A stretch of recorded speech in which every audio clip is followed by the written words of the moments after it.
Have you ever wondered why self-control feels so natural for some people, but almost impossible for others? Why some people stay consistent, resist temptation, and build the lives they want, while others get stuck repeating the same unhealthy habits? Today, you're going to learn 7 secrets to mastering self-control. The raw, unfiltered principles most people never talk about. These aren't gimmicks or quick fixes. They're the real psychological foundations that determine whether you stay disciplined or stay stuck. And once you understand them, you'll never look at willpower the same way again. Secret number 1: manual habits. Forming good habits isn't fun.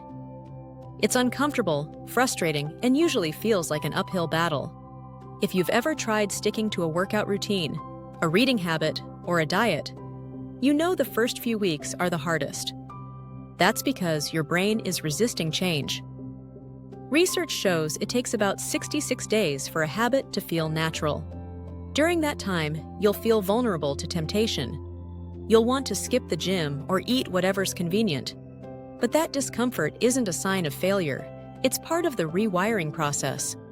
Your brain is shedding old habits and building new pathways. The only way to push through is consistency. Not perfection. Not enthusiasm. Just showing up, even when it feels terrible. The more consistent you are, the faster those difficult days fade, and the sooner your habits feel automatic. If you like learning new things, don't forget to hit that like button and subscribe if you enjoy this content. Secret number 2: daily monitoring. If you want self-control, you need to see your progress. Literally see it. Tracking your habits, calories, spending, workouts, or goals creates accountability. It's like keeping a daily scoreboard. On good days, you feel motivated by your wins. On bad days, you can't hide your mistakes. They're right there on paper or on your app. And that's the point. Most people slip because they ignore their behavior. Out of sight, out of mind. But monitoring breaks that cycle. It keeps your goals visible and forces you to stay honest with yourself. Even a simple checklist can dramatically improve your discipline because it turns your progress into something you can measure, not just something you hope for. Secret number 3: managing anticipation. One of the biggest enemies of self-control is something called anticipatory joy, the excitement your brain feels before you get something you want. Think about seeing a commercial for a new phone. You start imagining how much easier your life will be, how much happier you'll feel, how much better your photos will look. Your brain creates a fantasy that feels real. But here's the truth: you're rarely excited about the object itself. You're excited about the imaginary lifestyle attached to it. That's why afterward, the excitement fades quickly and disappointment sets in. The fantasy wasn't real. The trick isn't to stop anticipating. It's to aim that anticipation toward your goals, not your impulses. Imagine the life you'll have when you become the person you're trying to be. That's the kind of anticipation that strengthens self-control instead of weakening it. Secret number 4: patterned living. People with weak self-control think in isolated decisions. It's fine if I cheat today, it's just one time. But it's never one time. Every action reinforces a pattern. When you break a rule once, you train your brain to break it again. But when you stick to it, especially when it's hard, you strengthen the pattern you're trying to build. People with strong discipline understand that every decision is connected. Think of your actions like dominoes. Push one, and the rest follow.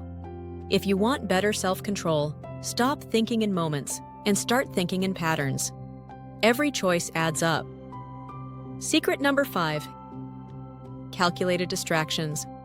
Total focus is not possible for most people, and it's not even healthy.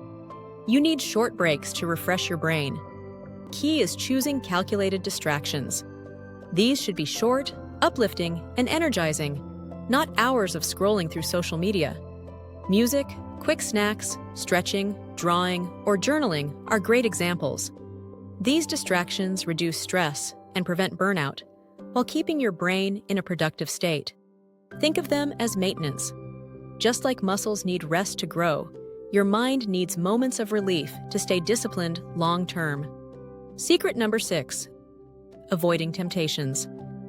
Distraction can also help you resist impulses.